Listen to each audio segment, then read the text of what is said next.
लोगों, अपने परवरदिगार की इबादत करो जिसने तुमको और तुमसे पहले लोगों को पैदा किया ताकि तुम उसके अजाब से बचो,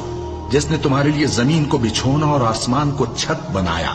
और आसमान से मेंह बरसाकर तुम्हारे खाने के लिए अनवा अक़साम के मेवे पैदा किए। बस किसी को अल्लाह का हमसर न बनाओ, और तुम जानते तो हो। और अगर तुमको इस किताब में जो हमने अपने बंदे पर नाजिल फरमाई है कुछ शक हो, तो इसी तरह की एक सूरत तुम भी बना लाओ,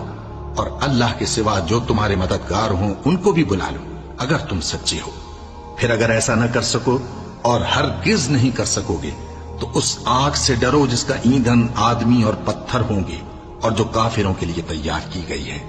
और जो लोग ईमान लाए और नेक अमल करते रहे, उनको खुशखबरी सुना दो कि उनके लिए नेमत के बाग हैं जिनके नीचे नहरें बह रही हैं। जब उन्हें उनमें से किसी किस्म का मेवा खाने को दिया जाएगा तो कहेंगे ये तो वही है